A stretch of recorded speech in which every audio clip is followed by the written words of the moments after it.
4장을 통해서 제목은 바울의 유언, 이런 제목으로 함께 은혜 나누도록 하겠습니다. 여러분, 유언이라고 얘기하면 유언을 하는 사람들은 진실할 수밖에 없습니다. 유언, 죽음을 앞에 두고 마지막 한마디를 남기는 것이 유언인데, 그 유언을 하는 사람들은 항상 진실할 수밖에 없다. 그래서 우리가 아무리 자기가 헛된 삶을 살고 잘못된 삶을 살았더라도 자식들한테 유언을 할 때는 꼭 진실한 유언을 하게 되는 거죠. 지금 사도 바울은 이제 디모데후서를 쓰면서 오늘 보면 자신이 이제 죽는다고 얘기를 하고 있습니다. 이제 죽음을 앞에 놓고 있습니다. 죽는 것을 압니다. 그리고 마지막 장에 마지막 한마디를 합니다. 그것이 뭐냐? 오늘 2절에 있는 너는 말씀을 전파하라. 이것이 그 믿음의 자식. 사도 바울은 장가를 안 갔잖아요. 하나님을 위해서 그냥 일평생 혼자 살은 분이에요. 복음을 전하기 위해서 혼자 사신 거죠. 근데 믿음의 아들 디모데를 믿음의 아들로 삼았습니다. 그리고 그 아들한테 마지막 유언을 한 것이 말씀을 전파하라. 이것이 이제 마지막 유언입니다. 오늘 사도 바울이 죽는 모습 앞에서 보면 참 담대합니다. 우리 7절 한번 볼까요? 6절 한번 볼까요?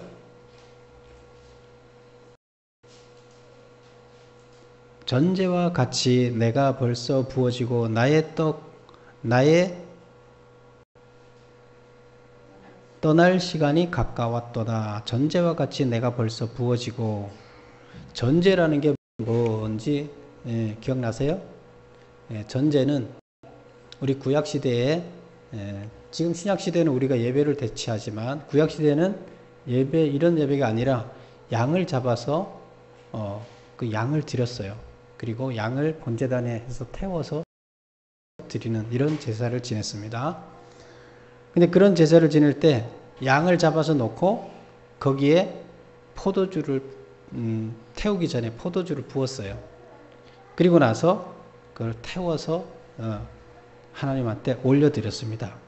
그래서 이것을 마지막에 거기다 그 포도주를 붓는 것을 전제라고 얘기를 합니다. 근데 여기서 보면 전제와 같이 내가 벌써 부어지고, 내가 지금 사도 바울이 전제처럼, 그 전제라는 것은 이제 번제단에 타는 거예요. 타서 없어지는 거예요. 그래서 자기가 타서 없어질 거, 이거는 순교를 의미합니다. 그래서 내가 이제 순교할 것을 안다. 그래서 나의 떠날 시각이 가까웠도다. 사도 바울이 지금 알고 있습니다. 순교할 시간이 다가왔다는 걸 압니다. 그리고 나는 선한 싸움을 싸우고 나의 달려갈 길을 마치고 믿음을 지켰으니 이제 후로는 나를 위하여 나의 면류관이 예비되었으므로, 하늘에서 나한테 큰 상급이 주어져 있다는 겁니다. 그 상급이 주어져 있으므로, 예비되어 있으므로 곧 의로우신 재판장이 그날에 내게 주실 것이며, 내게만 아니라 주의 나타나심을 사모하는 모든 자에게, 또 나처럼 사는 다른 사람들한테도, 하나님을 믿고 사는 사람들한테도 분명히 그런 큰 상을 주실 것이다. 이렇게 얘기를 합니다. 그래서 사도 바울은 마지막 죽음을 앞두고 지금 이야기를 합니다. 근데 가장 중요한 이야기가 말씀을 전파하라 얘기를 하고 있습니다. 그 말씀은 뭐죠? 복음입니다. 복음. 복음은 우리 인간은 죽을 수밖에 없다. 우리 스스로 선을 행해서 구원받을 수 있는 존재가 아니에요. 하나님께서 살라는 대로 다 살 수 있는 존재들이 아니에요. 하나님이 이렇게 살아야 된다, 이렇게 살아야 된다 했는데 그대로 살 수 있는 사람은 아무도 없습니다. 그러면 우리가 계속 배워왔죠. 그럼 하나님이 지킬 수 없는 그 법을 왜 이렇게 만들어 놓고 지키라 그러냐. 우리가 다 지킬 수는 없지만 우리가 살아가야 할 방법은 이것임을 우리는 알고 노력해야 되는 거죠. 그런데 다 지키면 죄를 안 지었기 때문에 구원을 받아요. 그러면 그걸 다 지켜서 하나님의 법을 다 지켜서 법대로 살아서 구원받을 수 있는 사람은 아무도 없다는 거죠. 근데 하나님은 그걸 아시고 그 죄를 없애기 위해서 죄 없는 본인이 대신 죄를 지고 죽습니다. 본인이 인간이 돼서 이 땅에 와서 직접 그 죄를 지고 죽음으로 인해서 다른 사람을 살립니다. 우리 인간들을 살려냅니다. 이것은 하나님이 애초부터 갖고 계시던 계획이고, 그리고 그렇게 함으로써 우리 인간들이 구원을 받을 수 있는 길을 열어놓으신 겁니다. 바로 그것을 믿는 게, 우리를 위해서 죽으셨다는 것을 믿는 게 뭐냐? 믿고 시인하는 것이 복음입니다. 그 복된 소식입니다. 우리 구원의 길이 열렸다는 복된 소식입니다. 근데 그것을 전파하라는 겁니다. 지금 이것은 사도 바울한테만 한 얘기가 아니라 믿음의 사람들한테 다 얘기합니다. 하나님의 가장 큰 소원은 뭘까요? 하나님은 우리가 다 자식이라고 생각합니다. 우리는 다 자식이에요. 하나님 자식이에요. 그럼 하나님 자식이니까 하나님은 소원이 모든 사람들이 하나님 나라가 완성됐을 때 거기에서 자식들이 다 같이 모이는 거예요. 거기에는 일정한 자격 조건이 있는데 하나님 뜻에 합당하게 살 수 있는 사람만이 거기에 들어갈 수가 있습니다. 구원받을 수 있어요. 구원받은 사람들이 다 자식들이 구원받아서 한 자리에서 같이 살기를 바라십니다. 근데 그 자리에 들어갈 수 없는 사람이 없기를 기대합니다. 그래서 모든 사람들한테 복음을 전하라고 얘기를 합니다. 나만이 아니라 다른 사람을 위해서 복음을 전하라. 이렇게 얘기를 하는 거죠. 그래서 그러면 이제 사도 바울이 디모데한테 그 중요한 한마디, 정말로 중요한 것은 복음을 전하는 것이다. 하나님의 뜻이 자식들을 다 살리는 건데 나 혼자만 산다고 되는 것이 아니다. 다 살리는 그 일을 최선을 다해서 해라 하면서 그 말씀을 전할 때, 복음을 전할 때 어떤 자세를 가져야 되는지를 이제 얘기를 합니다. 2절 보면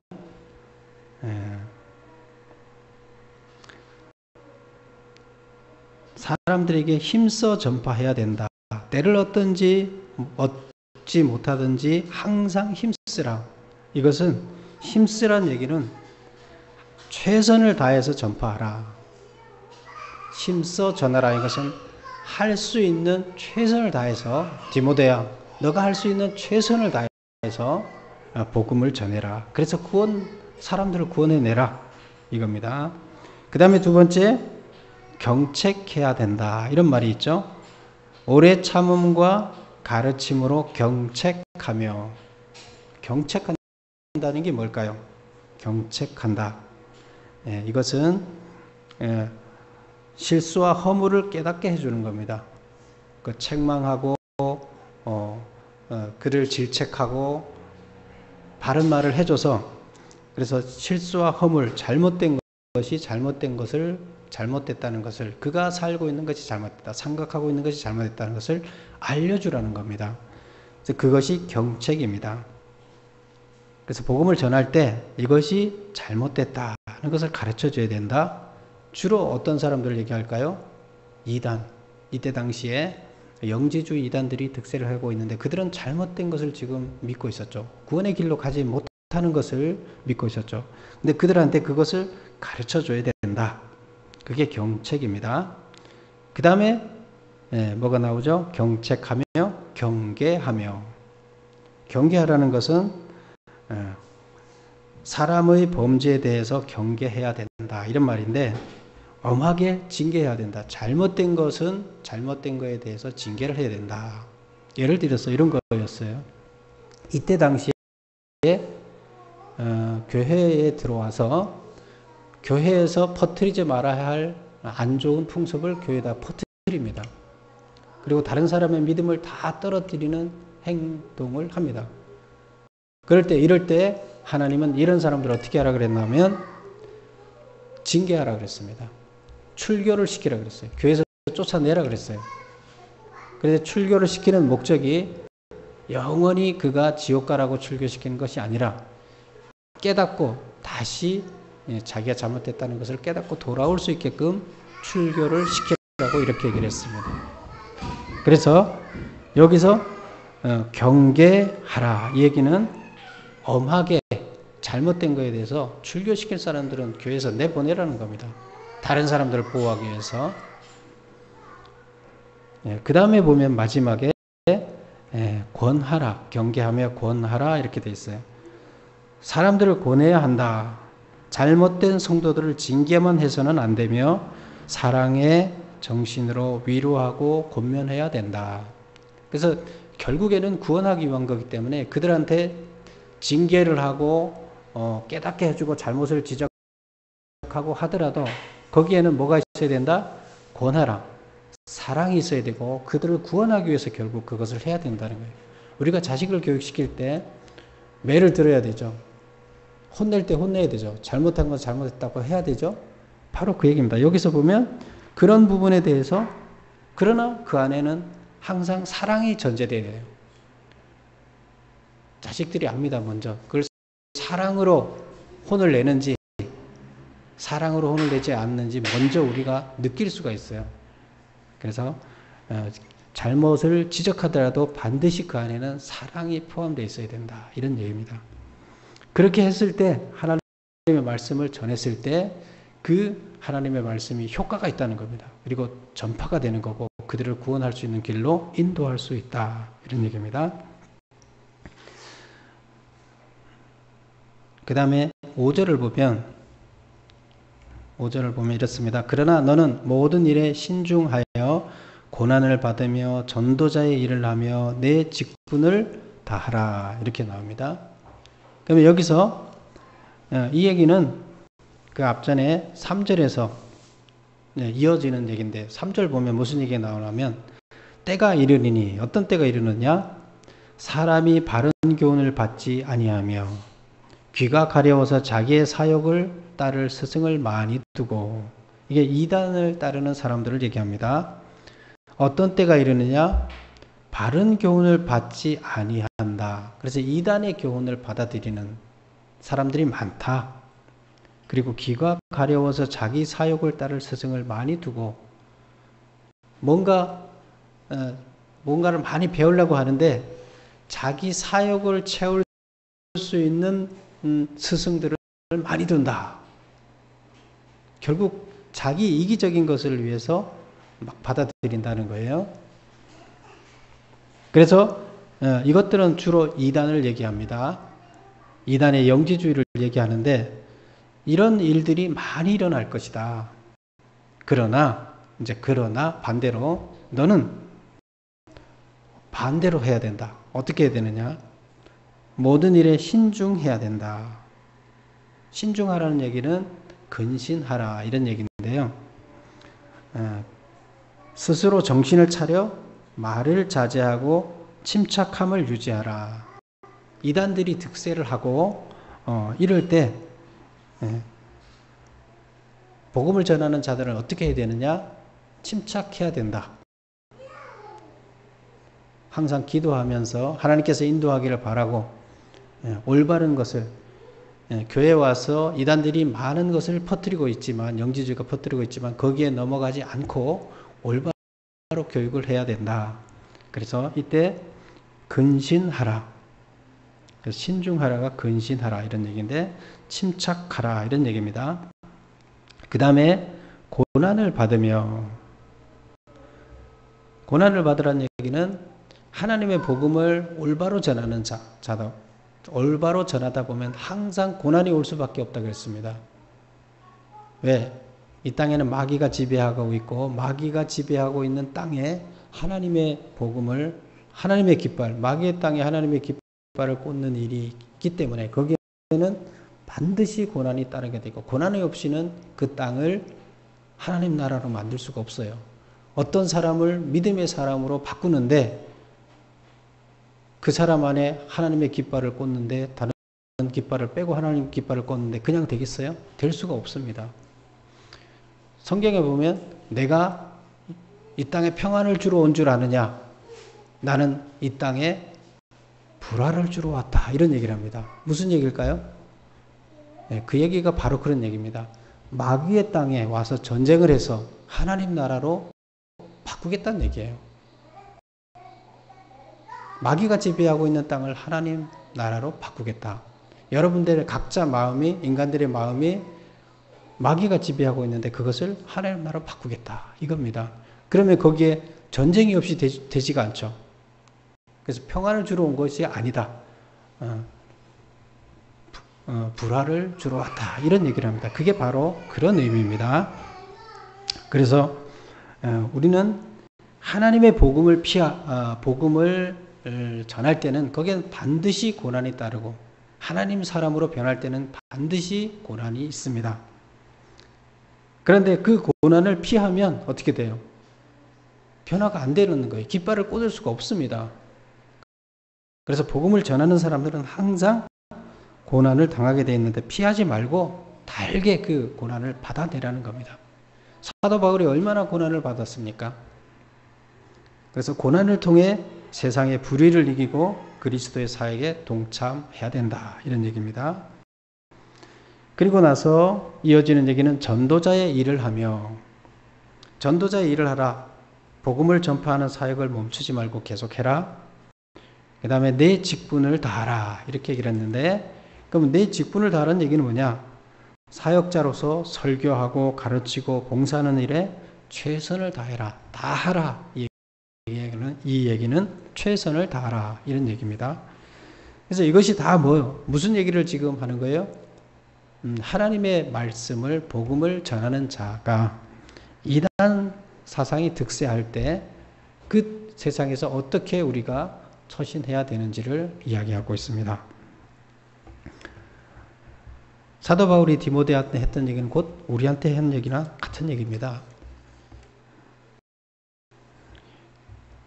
그리고 바울은 자신의 임박한 죽음을 이미 알고 지나온 생애를 돌아보면서 승리와 환희에 찬 신앙 간증을 하고 있습니다. 보통 사람들 같으면 죽음을 앞두고 비참해야 하는데 오히려 사도 바울은 여러 곳에서 자기가 지금 당하고 있는 이 고난보다는 이 고난이 너무나 아프기 때문에 나는 차라리 하나님께서 빨리 나를 데리고 가면 좋겠다. 이런 얘기를 많이 했습니다. 복음을 전하면서 당했던 고난이 너무나 커서 그것을 고난을 겪으면서 그런 고백을 합니다. 나는 차라리 내가 지금 하나님이 나를 빨리 데리고 가면 나는 너무 편할 텐데, 행복할 텐데, 이런 얘기를 많이 합니다. 그래서 항상 사도 바울은 죽음 앞에서 어떤 태도를 취하냐, 너무나 행복해 합니다. 하나님 앞으로 가기 때문에. 그리고 사도 바울은 마지막 이 죽는 이 순간에도 전제라고 해서 나는 희생을 하기를 바랍니다. 순교를 하기를 바랍니다. 그래서 순교를 하기를 바라는데 전제물이 되고 싶다. 이 얘기는 순교를 하고 싶다 이런 얘기고, 순교를 결국 하는 거죠. 죽음까지도, 죽음을 통해서도 하나님께 영광을 돌리고, 고통은 일시적인 거다. 힘들기는 해도 고통은 일시적인 거고 큰 상은 하늘에서 주어지기 때문에 사도 바울은 그런 죽음의 자세를 가지고 있었습니다.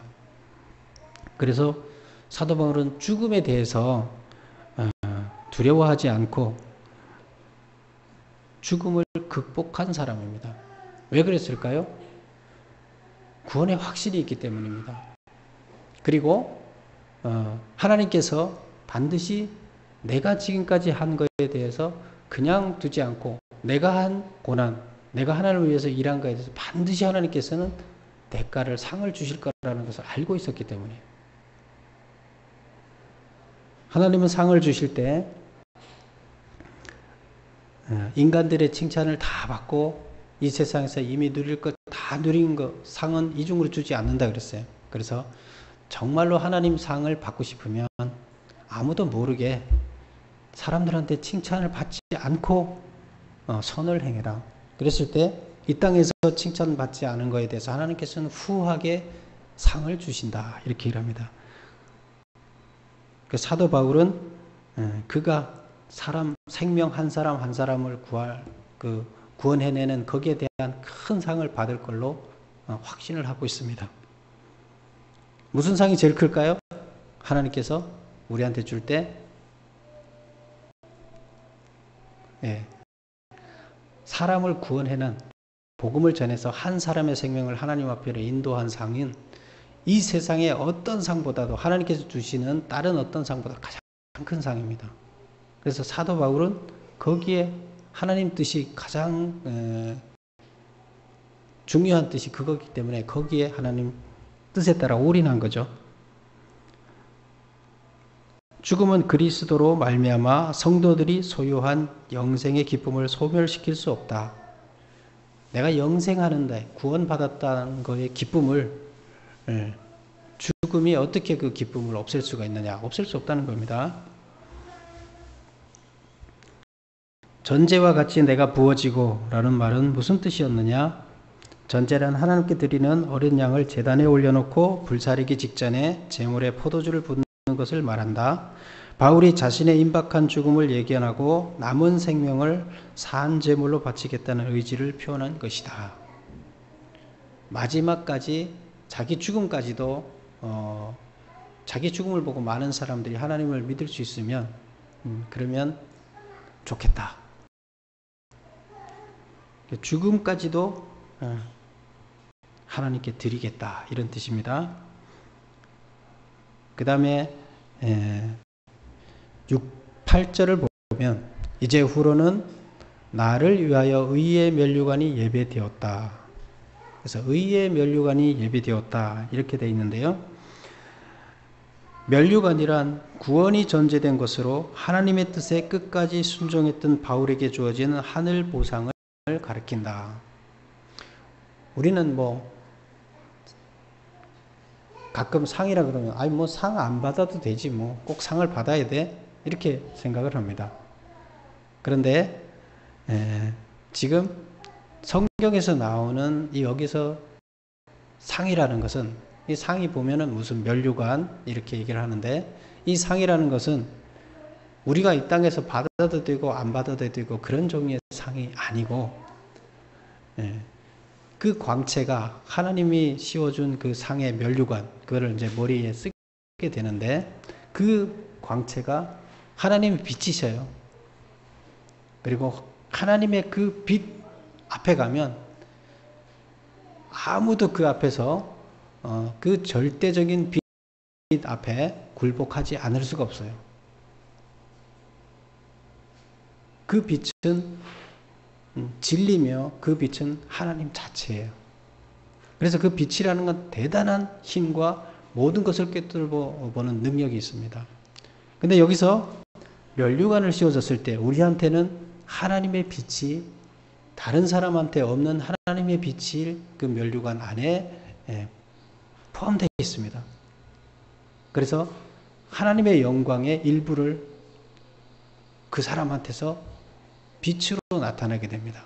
그래서 누구나 보면 그 사람 앞에 머리를 숙여라 할 필요가 없이 그 면류관을 쓴 사람을 봤을 때는 하나님과 버금가는 그런 권위와 그런 것이 주어집니다. 근데 그걸 강제적으로 주어지는 거 아니라 그거는 진리입니다. 자동으로 그렇게 되는 겁니다. 그 대단한 상. 그건 아주 대단한 거. 그리고 그는 영원한 상입니다. 잠깐 있다 사라지는 것이 아니고, 사도 바울은 바로 이미 사도 바울을 하나님께서는 그 전에 그런 상이 어떤 것인지를 보여줬어요. 하나님이 계시는 곳에 사도 바울을 데리고 가서 보여줬어요. 그리고 거기 갔다 온 다음에 사도 바울이 얘기를 하죠. 나는 이 땅에 있는 어떤 것도 나는 이거는 그냥 아무것도 아니다. 우리가 먹고 사는 똥에 불과한 거다. 이 땅의 거는 그냥 그거에 불과한 거다. 그걸 보고 그 상을, 그 면류관을 보고 나서 나는 저거를 잡기 위해서 이 땅에서 살아야 되겠다. 그렇게 기록하고 있습니다. 그리고 평생을 그렇게 삽니다. 바로 하나님께서 주시는 면류관이라는 것은 그런 면류관입니다. 그런 상입니다. 그래서 우리가 복음을 전해라, 생명을 구원해라, 너의 목숨을 걸 거라도 친구를 위해서 다른 사람을 위해서 너의 목숨을 버리면 하늘의 상이 크다. 그보다 더 큰 상이 없다. 희생하라는 겁니다. 다른 사람의 생명을 구원하기 위해서 예수님도 죽었잖아요. 그렇게 하라는 겁니다. 그렇게 하면 어마어마한 상이 주어진다는 거예요. 우리는 대부분 나를 위해서 살죠. 나 자신을 위해서, 나의 이기심을 위해서 사는 것이 우리 대부분의 인간입니다. 그런데 이 오묘한 진리를 알고 나면 그것이 얼마나 헛된 것인지 허망한 것인지를 알게 되는 것이죠. 그래서 이 땅의 그 험한 욕심, 아무것도 아닌 욕심, 그것은 마귀가 우리를 꼬셔서 큰 상을 받지 못하게 하는 것에 불과한 이기심, 바로 이런 것들을 버리게 되는 거죠. 그래서 하나님은 성도들의 수고를 절대 외면하지 않고 반드시 보상해 주신다. 이 땅에서 성도들이 당하는 일시적인 고난은 상급의 기초가 된다.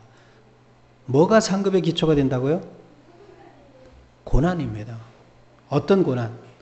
다른 사람들을 위한 희생, 복음을 전해서 그들을 구원하기 위한 희생, 이것입니다.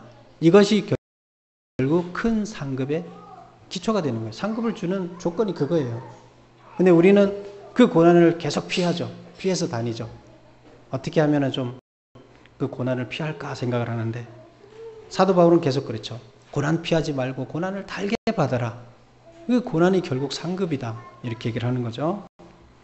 하늘 상급은 이 땅에서의 삶이 어떠했는가에 따라서 결정된다. 결국 하늘에 가서 상을 받는 것은 우리가 이 땅에서 얼마나 고난을 받았느냐, 얼마나 희생을 했느냐, 나를 위해서 살지 않고 남을 위해서 나를 버렸느냐, 나의 목숨까지도 버렸느냐, 그거보다 더 큰 상은 주어질 수 없다. 이렇게 얘기를 합니다. 그래서 사도 바울은 이 진리를 이미 하나님이 사시는 곳에 미리 가서 다 보고 와서 깨닫고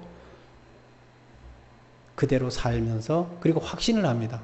죽으면서 내가 거기 가서 어떤 상을 받고 어떻게 영광스러운 자리에 있을지.